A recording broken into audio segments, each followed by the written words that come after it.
My name is Emily Harper. One day, in our 24th year of marriage, my father-in-law, whom I had been caring for alone for years, passed away. My mother-in-law had died 10 years ago, and since then, I had been looking after him. When he died, it felt like a huge hole had opened up in my heart. At that moment, my husband said, "I'm moving to a mansion with my mistress and our child." A mansion. A mistress. A love child. I had suspected he had a mistress, but I pretended not to notice because I didn't want to worry my bedridden father-in-law. I knew that if my husband's affair became known, a divorce would likely follow, and I would have to leave the house. Without me, who would take care of my father-in-law? He would have felt anxious about that. So, I kept pretending not to know. Yet, as soon as my father-in-law passed, my husband handed me divorce papers, telling me to hurry up and submit them. Now that my father-in-law was gone, getting divorced didn't seem like a big deal. My husband handed me the papers with a mocking, "Here you go." "Yeah, thanks. ATM. You've been real helpful." When my mother-in-law passed, the only one left in the family home was my father-in-law, who needed care. My husband laughed and said, "My mom took care of my dad alone, so you can manage too, right?" I replied, "But if I do that, I won't be able to work part-time. We'll be tight on money." He retorted, "How much do you even make from your part-time job? We won't have to pay rent anymore, so it's fine." "It's not as easy as you think," I said. "What about the kids' tuition? It's really squeezing us." "The kids' tuition? Like for their tutoring? You shouldn't have sent them in the first place," he responded. "I can go to tutoring and still made it into high school." "That's true, but if you really want to work, why not do some remote work? Working from home still counts as a job. But if you're going to work, make sure you keep up with the housework and caregiving too," he added. "If it comes to that, you're going to have to help," I insisted. He shot back, "If you want me to help, then you shouldn't be working. I'm working to support you and the kids, so I'm not doing any caregiving." His words were selfish, especially since it was his own parent who needed care. He refused to come home, using the excuse of being busy. "Why aren't you coming home?" I asked. "I'm busy." "Do you want me to come home after the last train leaves?" "A cab would be expensive." "Are you going to cover the fare?" he replied. He was right, we couldn't afford that. In the end, I just kept quiet. I wondered what the point of marriage was, where that "in sickness and in health" promise had gone. During all this, my father-in-law was given a terminal diagnosis. I wanted him to spend his remaining days peacefully, but my husband had other concerns. "Hey, how much inheritance does Dad have?" he'd asked. "Huh? He hasn't even passed away yet, so why are you talking about inheritance?" I was shocked. "If we wait until he dies, we won't know." "We've got to find out now," he insisted.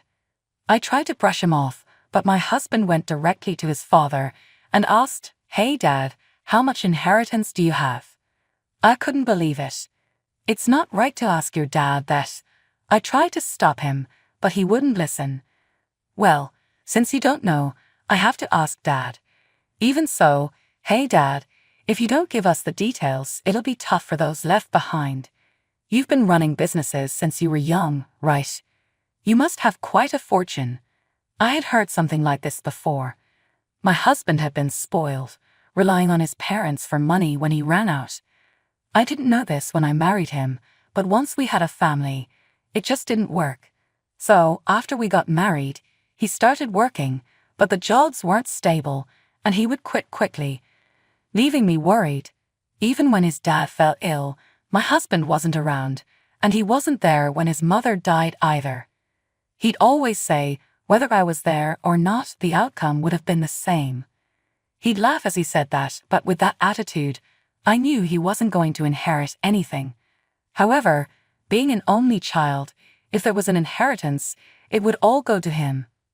One day, he asked, "Hey Dad, how much is it?" My father-in-law replied, $20 million. My husband couldn't believe it. Seriously, that's amazing. Having a dad like you is great. After that, he left the house and never came back. He only stayed in touch to check if his dad was still alive. It wasn't concern, it was more like, he's still alive, huh? Whenever I said his dad was fine, he'd ask for more money because he was broke. I lost count of how many times I felt like an ATM. After the funeral, my husband casually remarked, he finally went, before disappearing. Then, a lawyer came to the house to discuss the inheritance. My husband showed up immediately, saying, it's finally happening. When it came time to talk, he didn't listen to a word the lawyer said. Don't worry about it. Just give me the inheritance already. The lawyer tried to warn him about potential issues, but my husband brushed him off. He signed the papers cheerfully and then looked at me with a grin. Too bad, huh? Not a single penny for you. Dad was pretty harsh, but inheritance is only for real kids, so just give up. I felt a wave of relief, knowing this marked the end of our relationship. My husband then demanded the money. The lawyer explained that he couldn't access it until the inheritance process was complete. That's a hassle. How long will it take? My husband grumbled. The lawyer couldn't provide an exact timeline, which frustrated him even more. He even accused the lawyer of planning to run away with the money. The lawyer assured him that he valued his career more than the money. My husband eventually left, and the lawyer and I exchanged looks.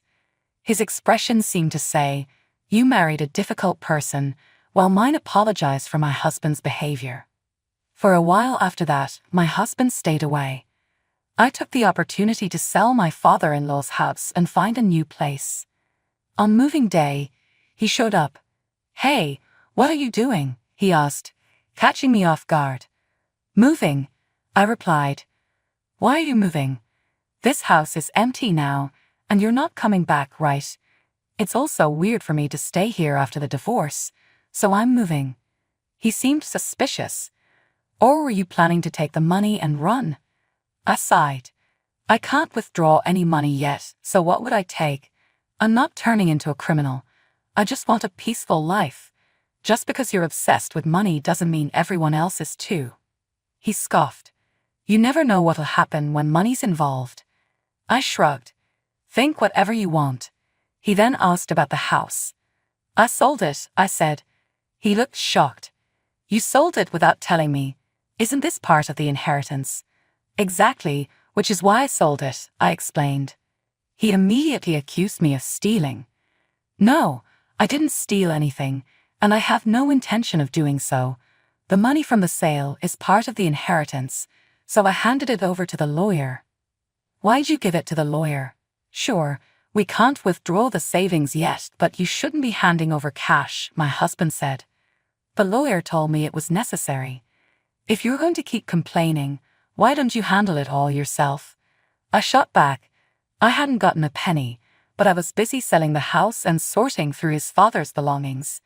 You should be doing this, you know, I added. I can't help it. I don't like that kind of stuff, he mumbled. Nobody does. Stop making excuses. So, you really gave the money to the lawyer? I told you I did, so it's not here, and it's not my concern, I replied. Fine, call the lawyer then, he demanded. Why should I be the one to call him? You can do it yourself, I said. I don't have his number. Call him for me. He always found reasons to make me handle things, but this would be the last time. I sighed and called the lawyer's office. After a brief hold, I got him on the line. Go ahead. Tell them to come over, my husband ordered. Tell him yourself. I'm not your servant, I retorted. Daniel looked annoyed but took the phone and started talking. See, he could do it himself. I was fed up with being made to handle everything. Hey, what did you do with the money from selling the house? Daniel asked the lawyer. I'm holding on to it, the lawyer replied. Bring the money and come here. The lawyer explained that the paperwork wasn't done yet, but Daniel insisted, just bring the money. With that, he hung up. What a rude way to ask for help. I realized how tough it must be to work as a lawyer. A while later, a luxury car pulled into the driveway, and the lawyer stepped out. I sincerely thanked him for coming on such short notice.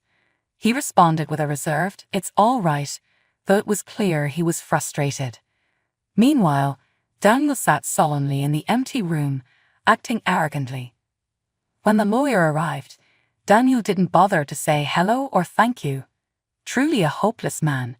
"Hey, you, what did you do with the money from selling the house?" Daniel asked. "Oh, that? I could have explained that over the phone." The lawyer replied. "What? I'm a client. I paid for your legal fees." "No, I haven't received any fees yet. I'll send an invoice once everything is done," the lawyer corrected him. "Well, no problem. I've got $20 million. Your fees are nothing. So, what happened with the house money, and where's my $20 million? "The proceeds from selling the house are $160,000, the lawyer said. "That's awfully low, isn't it?" Daniel asked. "The house is quite old, so it was difficult to find a buyer. But that's understandable," the lawyer explained. "Got it. I suppose it makes sense. But as I explained to your wife, that money has been temporarily deposited into a bank account.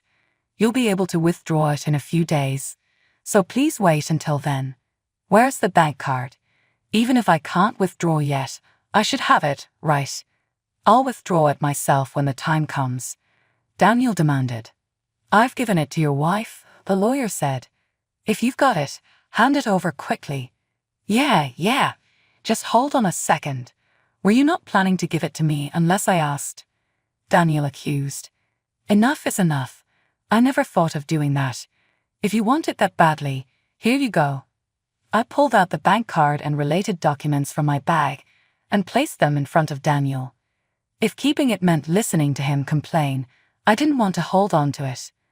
But he didn't care about my feelings. He grabbed the bank card and looked at the bank statements with a smug grin. It showed a balance of $20 million. "Oh wow, look at all those zeros. I've never seen this many before." He couldn't contain his excitement, grinning uncontrollably. "All right, now I can cover the costs of building my mansion." "You're building a mansion?" I asked. "Yeah, a $6 million mansion. I'm a multimillionaire, after all. I can't be living anywhere less impressive, right?" he boasted. "I see. Sounds like a lot to handle," I said. "Not at all. It's no trouble, I'm sure. I'm looking forward to it myself," he replied. "Huh? What are you excited about?" "Oh, it's just something personal," I said. "Right. Well, having something to look forward to is a good thing." "Absolutely. So, when can I actually withdraw this?" he asked. "In about a week," the lawyer answered. "What? It's going to take that long? Aren't you working too slow?" Daniel complained. "There are many procedures to follow," the lawyer explained. "Is that typical?" "No. It's just that your inheritance amount is so large, Mr. Taylor," the lawyer said. "I see. If that's the case, it's understandable." "1 week, then." "Yes, that's right. And Mrs. Taylor, I believe you have the will that was entrusted to you by the deceased?" the lawyer asked. "Yes, my father-in-law handed it to me just before he passed away. He told me to give it after the inheritance procedures were completed," I replied. "A will? What's that all about?" Daniel asked, puzzled. "Not sure. I assumed it's like a final farewell, but it's sealed, so I haven't looked inside," I explained. "Since most of the procedures are nearly done, it's safe to hand over now," the lawyer said. "Understood. Here it is, the final letter from your dad," I said. "Humph, I doubt there's much in it, but I'll read it when I feel like it," Daniel replied. Then he left without even looking at the will, muttering to himself, "A week from now." However, a week later, something unexpected happened. Daniel called me from the bank, where he was trying to pay the $6 million for the mansion's construction. "Hey, there's no money in the account." "What happened?" "What do you mean, what happened? How would I know?" I replied. "I got the bank card from you, So you must have withdrawn it first. How could I have done that? I gave you the card and the PIN together. Plus, I had no idea today was the withdrawal date. I pointed out. Then why is it gone? There should have been $20 million, but now it's empty, he insisted. I'm telling you, I don't know who did it, I said. Who stole my $20 million? Did you read the will from your dad? I asked. What? You didn't read it, did you? Maybe there's something written in there, I suggested. Oh, maybe you're right. I'll go home and check, he said before hanging up. It was frustrating how he just said whatever he wanted and then hung up. He completely lacked basic manners. I put my phone down, and a little while later, it rang again. It was Daniel. Come on, give me a break, I muttered as I answered the call. Hey, could you stop this? I'm not your wife or anything anymore. I was finally relaxing, but you just had to ruin it. It's worse than that. Daniel's voice was full of anguish. It really sounded like something serious. What's going on? What's this about debt? I asked, confused. Not you, my dad, he clarified. What? I read the letter, and Dad borrowed a ridiculous amount, he said. What the hell is going on? Isn't it all written in the letter? I asked, trying to stay calm since this really has nothing to do with me. What do you mean? We're divorced, right? Your dad's debt isn't my problem, I replied. Did you know about it? Is that why you signed off on the divorce so quickly when I suggested it? He shot back. There you go again. How would I have known? If he wrote it in a letter, it means he didn't want anyone to know, right? Why would he tell me something like that? Yeah, that makes sense. So what is this all about then? He asked, still confused. I don't know, and I don't have any inheritance rights, so it's not my problem. Nor do I want to know, I said firmly. Call the lawyer, he insisted. I'm not your secretary, wife, or mother. Why should I call him just because you told me to? Enough. Okay, don't be mad. Please call him. I'll head to the family home right away, he pleaded. Family home. There's no house anymore, remember? I reminded him. Oh, where should I go then? He asked, clearly flustered. Why don't you go to the lawyer's office? I suggested. Good idea. Fine, I'll meet you at the office. What? Why do I have to go?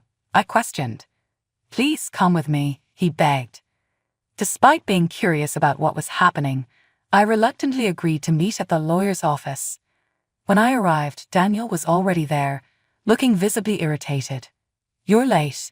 I'm leaving, he snapped. No, sorry. Stay with me, I urged. Daniel's uncertain demeanor, fluctuating between assertiveness and vulnerability, almost made me laugh. Just then, the lawyer appeared. Hello, how can I assist you today? You should be able to go to the bank now. That's it? That's the problem. Why isn't there any money in the account? Daniel demanded. No money in the account. Well, that's understandable, the lawyer responded. What do you mean? Just explain, Daniel insisted. The $20 million is gone.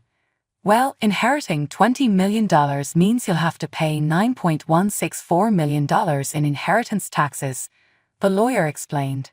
What? Why are inheritance taxes so high? Daniel asked, stunned.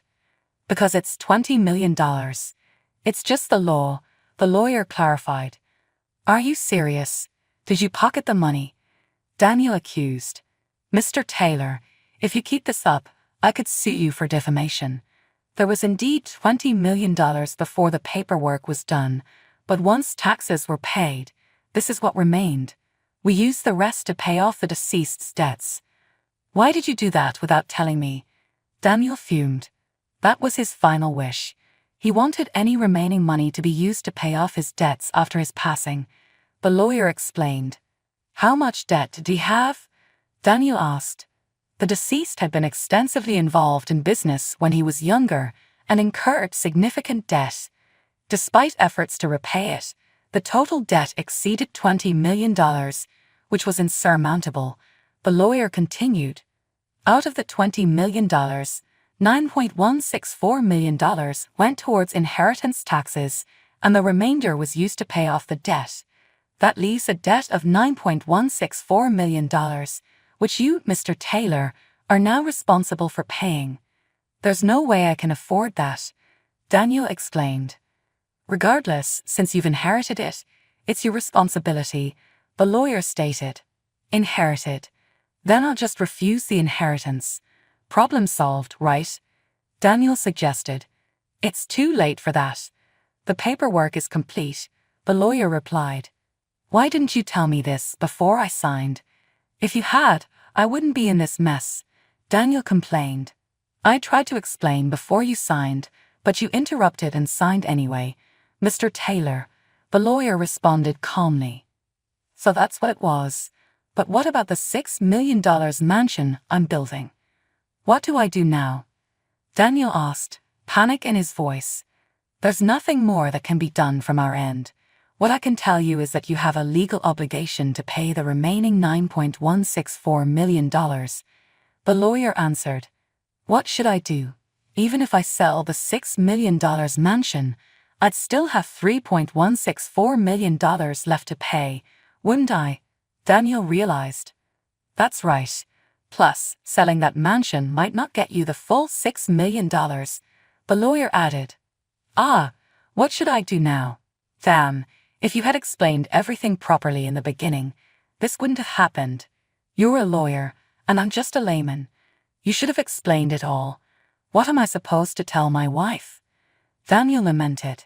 That's really tough, I muttered. When I glanced at the lawyer, he was smiling. Ah, this must have been the fun he mentioned before.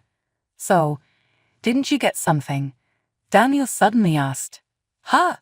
Mrs. Taylor has no inheritance rights, so she hasn't received anything, the lawyer interjected. Are you sure you got nothing? Daniel questioned. I didn't get anything. There were whole $0 million left, so how could I possibly have anything? I replied. And if you did get some, Daniel pressed. If I did, it would have been deducted from the $20 million, right? I stated firmly.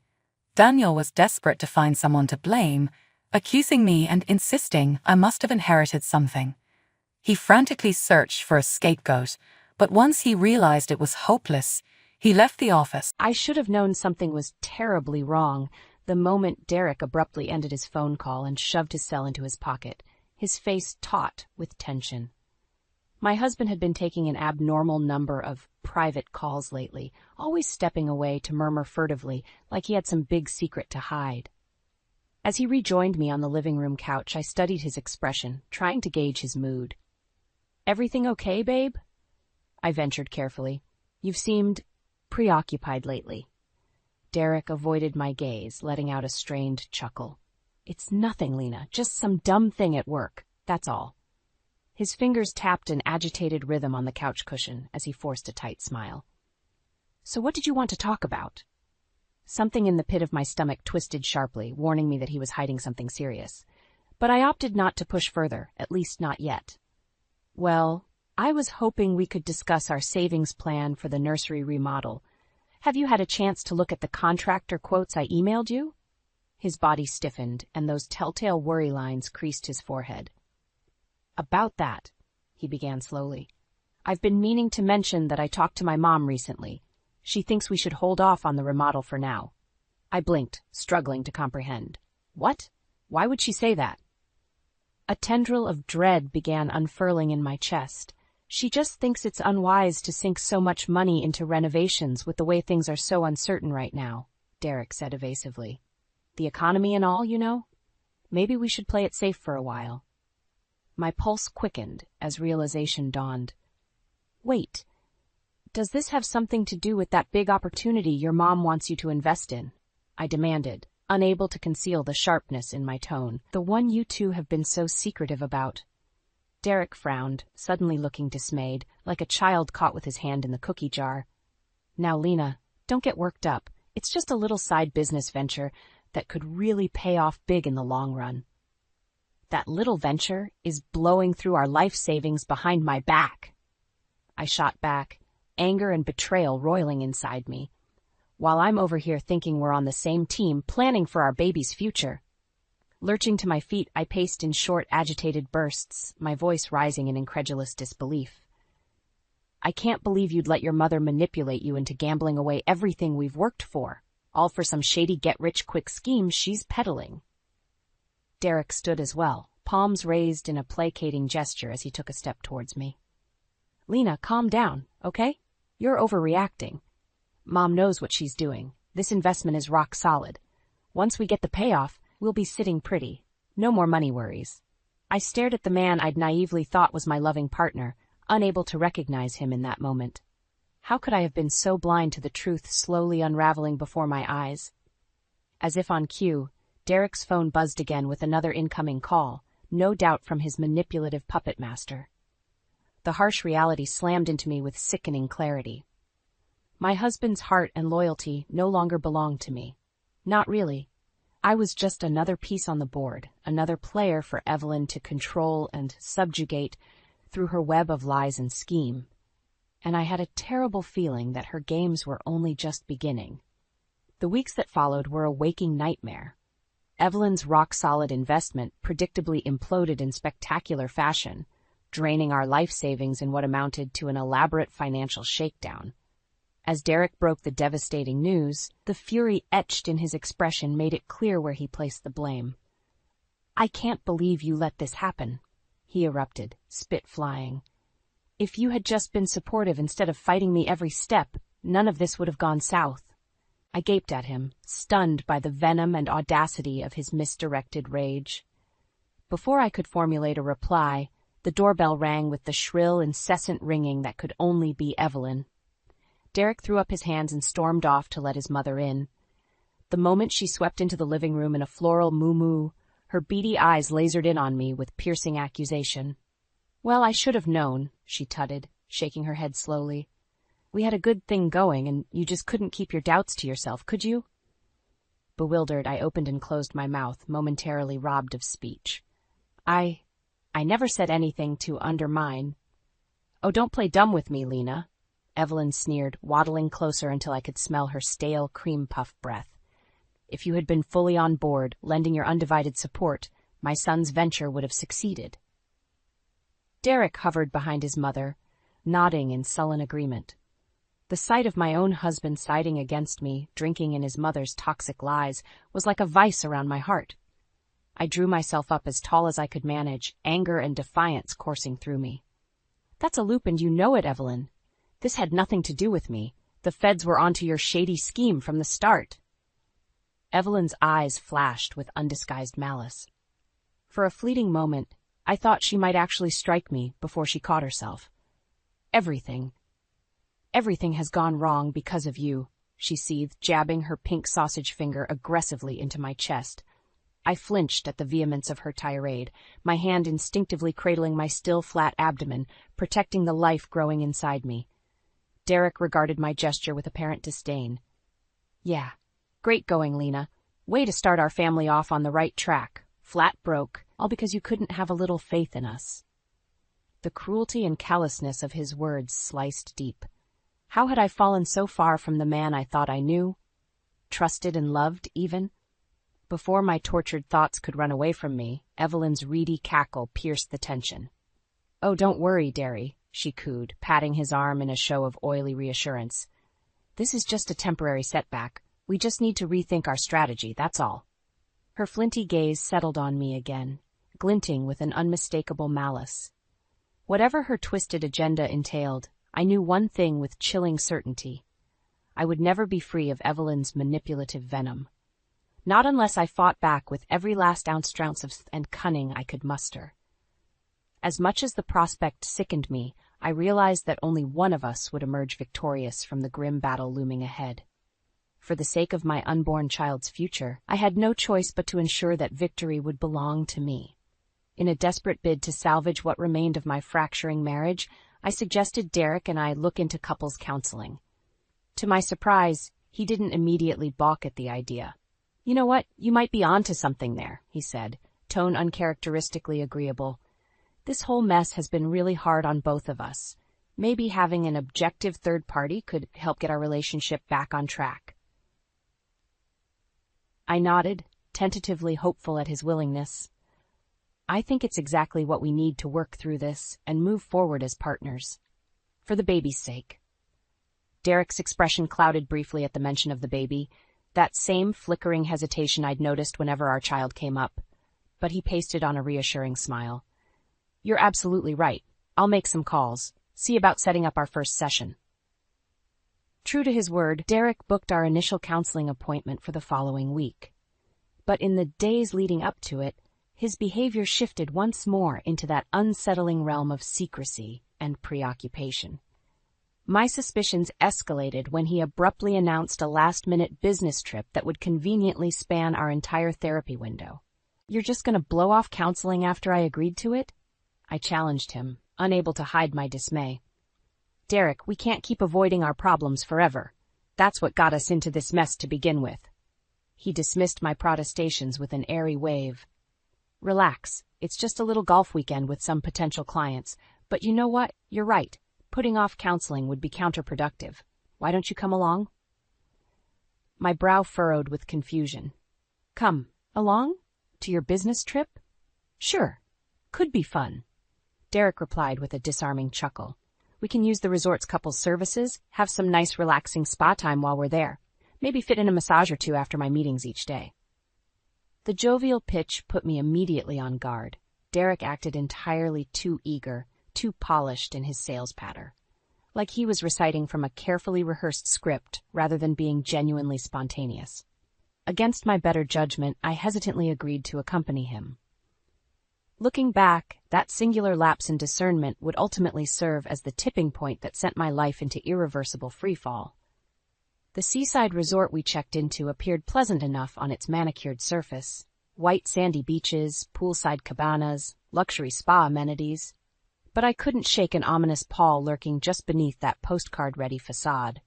Those unshakable misgivings cemented into sheer dread when we made our way to the private bungalows where Derek claimed his meetings would be held. Because looming among the quaint cottages, her floral muumuu and pinched glower, unmistakable even from a distance, was the last person on earth I wanted to see right then. My scheming, conniving mother-in-law. And in that soul-withering moment when Derek's eyes met Evelyn's with a subtle, knowing nod, I realized too late that I had been lured into her latest trap, one from which there might be no escape. The hot, salty breeze stung my eyes as Derek and I approached the cluster of bungalows where Evelyn waited, her arms folded tightly in dissatisfied judgment. Several other figures milled about, solemn-faced men and women I didn't recognize. What is this? I hissed at Derek through a tight smile, desperately hoping this was all some misguided surprise he had planned. Who are these people? Before he could respond, Evelyn stepped forward, her expression a chilling mask of smug resolve. Good, you're here, she said flatly. We've been expecting you, Lena. It's time we had a long overdue reckoning. The words were ominous, layered with threatening undercurrents. My chest tightened as dread took hold. Mother, maybe we should have some privacy to talk, Derek stammered, suddenly looking less certain than when we'd arrived. But Evelyn shushed him with a curt wave of her hand. There will be no more talking in circles. We're done with niceties. It's time for the truth to finally come out, for Lena's own good. One of the other women, a stern-looking blonde in a pantsuit, cleared her throat. Perhaps we should move this inside, where it will be contained. My heart pounded furiously as I was ushered into the nearest bungalow, sensing I had no choice but to cooperate, at least for now. The others filed in silently and arrayed themselves in a semicircle of hard-backed chairs facing a weathered love seat where I was instructed to sit. Evelyn assumed a position at the head of the makeshift assembly, her cold stare locking onto me. You've been a source of negativity and strife from the moment you came into this family, Lena, poisoning my son's mind with your doubts and ingratitude time and again. It's why we currently find ourselves in such profound difficulties. The words seemed ludicrous, laughable in their sheer audacity, and yet they were delivered with such biting certainty that my rebuke withered on my lips. Our objective today is to remedy that toxic influence through truth and accountability, Evelyn pressed on, undeterred. We will persist until you acknowledge and confess your failings as a wife and soon-to-be mother. Only then can you atone and be reintegrated on the path of righteousness." The room blurred around me as the full, horrific realization crystallized. This wasn't merely some twisted reckoning in Evelyn's mind. It was a systematic attempt to break me, to strip away my identity and remake me in her own warped image. But I wouldn't go down without a fight. "You're the one who has poisoned this family," I spat out, struggling to keep my voice from shaking with rage and desperation. "With your lies and schemes, using Derek as your puppet to control me." "Lies?" Evelyn's eyes flashed with indignation. "The only lies here are the ones you've allowed into this family through your selfish resistance." In an instant, the others were on their feet, hurling their own accusations in a dizzying torrent of verbal lashings. I cringed back into the love seat as their voices rose in fervor, drowning me in wave after wave of recrimination and scorn. Somewhere in the chaos, Derek watched impassively, making no move to intercede or calm the escalating ambush. Like a damning harbinger of where his true allegiances would forever lie, with his mother, no matter how depraved her manipulations. As the onslaught reached its fevered peak, something inside me fractured. I finally understood that there would be no victory for me here today, no matter how righteous my defiance. Not against these overwhelming forces arrayed to systematically deconstruct my sense of self. The only way to escape from this nightmare was to play along, to acquiesce in hopes of surviving long enough to strike back later when I held the advantage. To live to fight another day, as much as that singular thought lacerated my very soul, even if that day might never come. I have no idea how long the harrowing intervention lasted. Time seemed to blur and distort as hours of psychological torment blended together. All I knew was that by the end, I was left utterly depleted, slumped in the love seat while flecks of spittle dried on my skin. Evelyn sneered victoriously as she proclaimed the session concluded. "Get some rest, Lena. We'll reconvene in the morning to accept your full confession." Still shaking, I watched through hollow eyes as her cabal of cohorts filed out. Only Derek remained behind, not quite meeting my gaze. I should have stopped them," he mumbled, sounding more like a sullen teenager than a grown man. "But you have to admit, you brought a lot of this on yourself, antagonizing Mom at every turn." The words lanced through what little remained of my tattered self-worth. I wanted to lash out, to rage and scream at this pitiful excuse for a man, but the futility of it rendered me mute. Without another word, Derek turned and left me alone in the dimly lit bungalow, shutting the door with a dull thud of finality. The desolate quiet that followed was somehow more oppressive than the torrent of verbal assaults I'd just endured. I'm not sure how long I remained there in that emaciated husk of a state, dwelling in my despair. But at some point, a faint inner voice sparked to life, almost inaudible at first. "You cannot give up now, not when so much is at stake." The thought crystallized like a revelation, focusing my fracturing psyche. Because Derek and his wretched mother were right about one thing. They had underestimated me. Seen me as weak, as a broken spirit ready to surrender completely. But in that moment, I tapped into a reserve of strength from somewhere deep inside. The part of me that drew from a primal well, a maternal drive to safeguard the innocent life gestating within me. My child's life. Almost mechanically, I rose from the love seat and surveyed my surroundings with new alertness. A sliver of pre-dawn light filtered through the bungalow's bay window, illuminating the outline of a heavy wooden chair propped beneath the latch. A security measure, no doubt to keep me contained. Inching towards the chair, I hefted its solid weight experimentally before hoisting it up and slamming it squarely into the window. The glass fractured in a satisfying spray of shards. I bashed at it again and again, undeterred even as my knuckles grew slick with blood. Sharpened determination propelled me until I had created an opening wide enough to slip through. The cool caress of morning beach air danced across my clammy skin as I hauled myself over the sill and dropped gracelessly onto the sand below, wincing at the bite of stray shards. My escape was far from assured, but sheer adrenaline fortified my battered body with a potent second wind. I sprinted away from the bungalow as fast as my legs could carry me, following the faint illumination of the rising sun towards the unknown. Freedom was still just a fragile hope glimmering on the horizon, but it was a future I would fight like hell to claim, one painstaking step after another, no matter how daunting the odyssey ahead might be. For the sake of my child, merely surviving was no longer an option. I would find a way to fight back and win. The days and weeks after my harrowing escape from that nightmare resort passed in a blur. Staying one step ahead of Derek and Evelyn's efforts to track me down consumed every waking moment. I couldn't risk going to the authorities, not yet. With their wealth and influence, they would surely turn it into a vicious custody battle that I might not win in my current delicate condition. No, I needed to play this smarter, gather insurmountable evidence of their depravity first. My parents took me in without question, offering shelter and lending what financial support they could. It shamed me to put them at risk by involving them at all, but I was out of options. During those tense months, I meticulously compiled documentation of every step of Derek and Evelyn's duplicitous campaign against me. Financials, witness testimony, surveillance photos, anything and everything that could be leveraged. There was no margin for error. My case would need to be irrefutable. When my baby bump finally became unmistakable, Derek made his first attempt at contact since abandoning me at the resort. The message was lengthy, saccharine-laced with feigned contrition and platitudes about putting our difficulties behind us. But the underlying message was unmistakable. He and Evelyn were growing desperate to regain control. I was tempted, for a fleeting moment, to respond with a blistering rebuke and lay my cards on the table.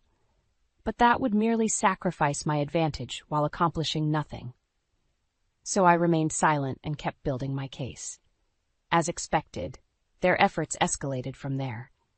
Evelyn's flying monkeys sniffed around my parents' home a few times until I was forced to relocate again. I caught strangers furtively trying to snap pictures of me on the street, no doubt seeking ammunition to support claims of my unfitness.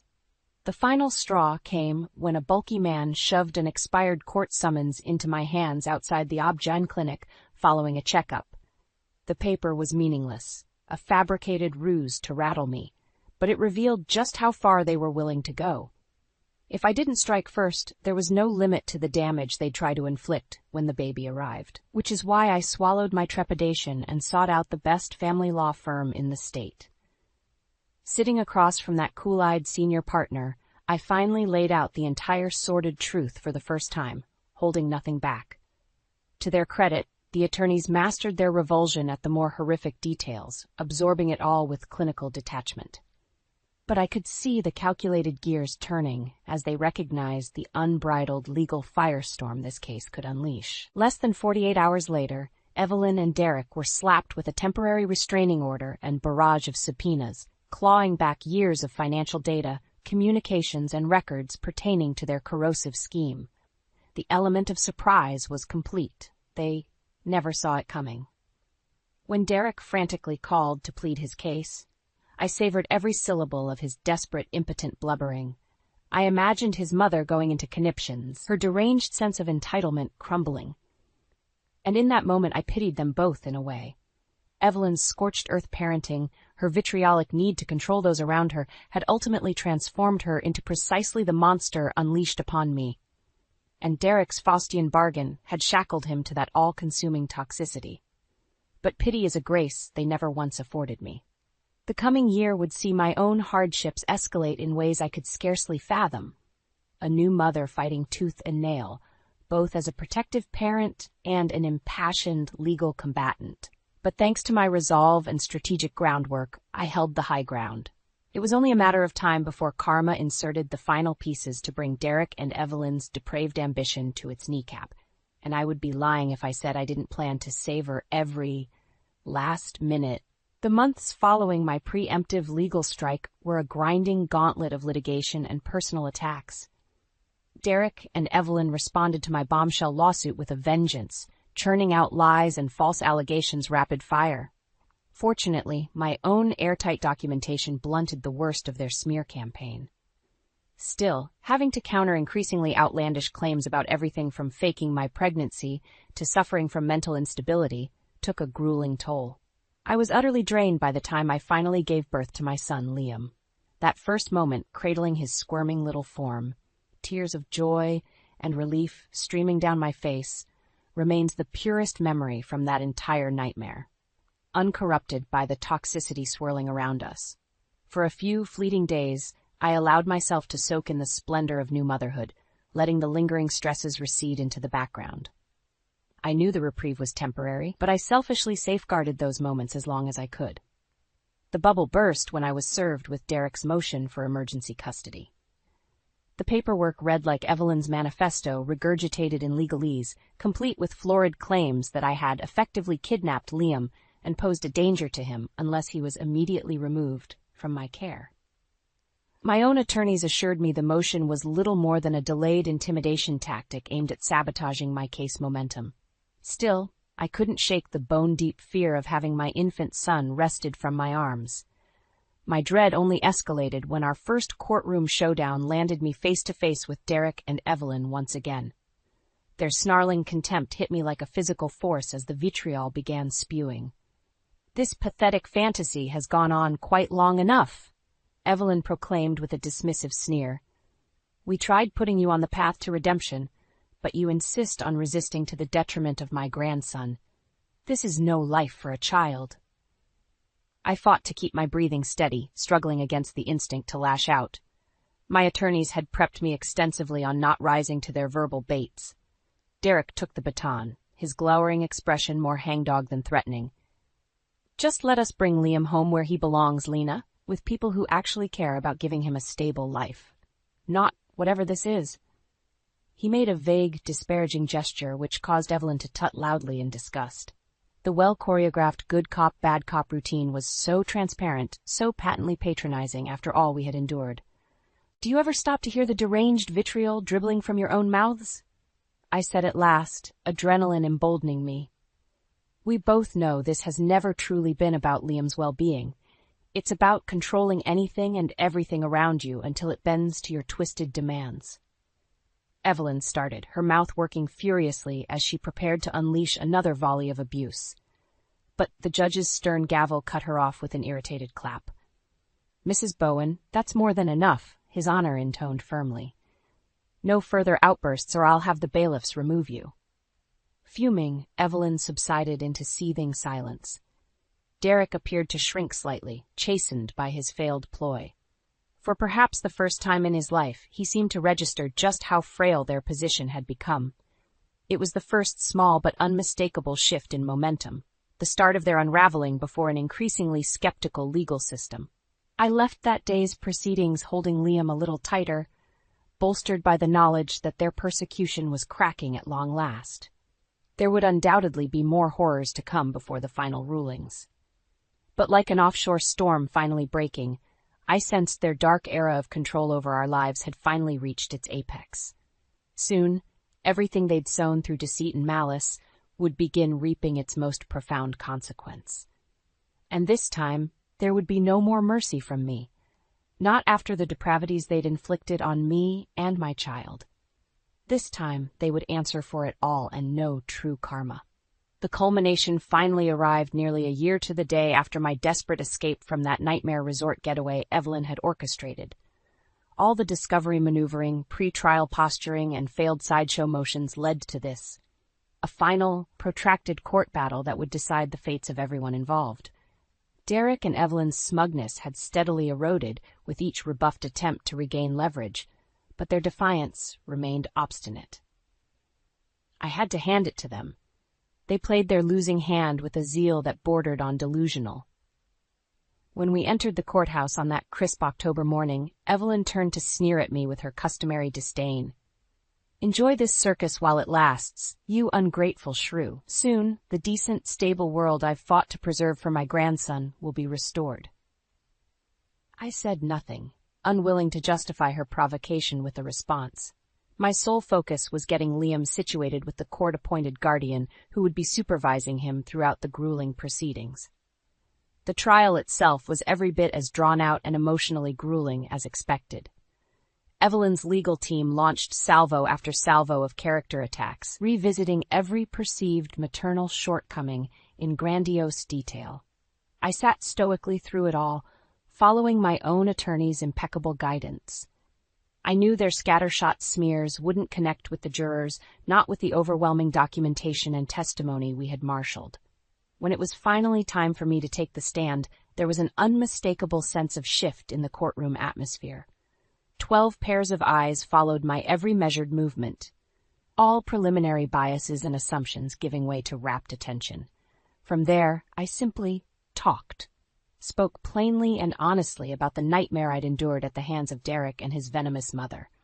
I recounted the lies and manipulations in granular detail, leaving nothing out, no matter how unsavory.